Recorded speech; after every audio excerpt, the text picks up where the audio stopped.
بسم اللہ الرحمن الرحیم۔ وہب ابن منبع کہتے ہیں کہ ایک بادشاہ نے کسی جگہ جانے کا ارادہ کیا تو پہننے کے لیے بہترین لباس منگوایا، سواری کے لیے بہترین سواری منگوائی، اس پر سوار ہو کر بڑی شان و شوکت اور متکبرانہ انداز سے نکلا کہ اس کے نزدیک کسی آدمی کی کوئی اہمیت نہ تھی۔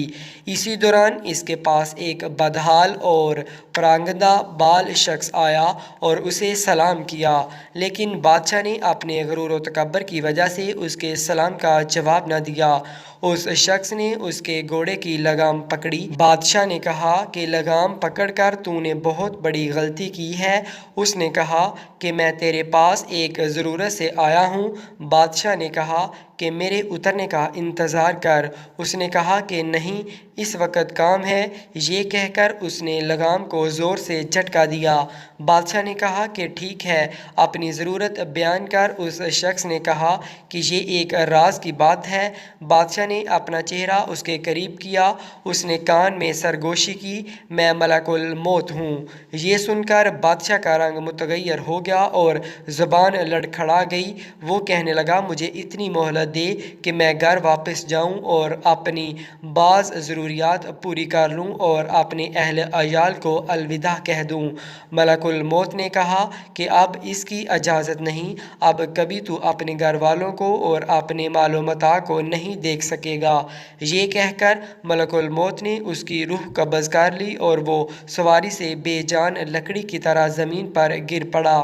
ایک بندہ مومن سے ملک الموت کی ملاقات ہوئی۔ ملک الموت نے اس بندہ مومن سے کہا کہ مجھے تم سے ایک راز کی بات کہنی ہے۔ اس نے کہا ضرور کہو۔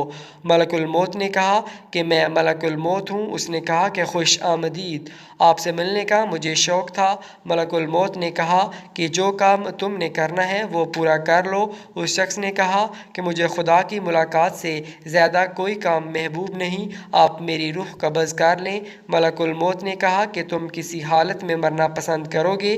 اس نے پوچھا، تمہیں اس کا اختیار ہے۔ ملک الموت نے کہا کہ تم جس حالت میں مرنا پسند کرو گے میں اسی حالت میں تمہاری روح قبض کروں گا۔ اس نے کہا کہ میں سجدہ کی حالت میں مرنا چاہتا ہوں۔ اس نے خدا کے ہاں سر سجدہ میں رکھ دیا اور ملک الموت نے اس کی روح قبض کر لی۔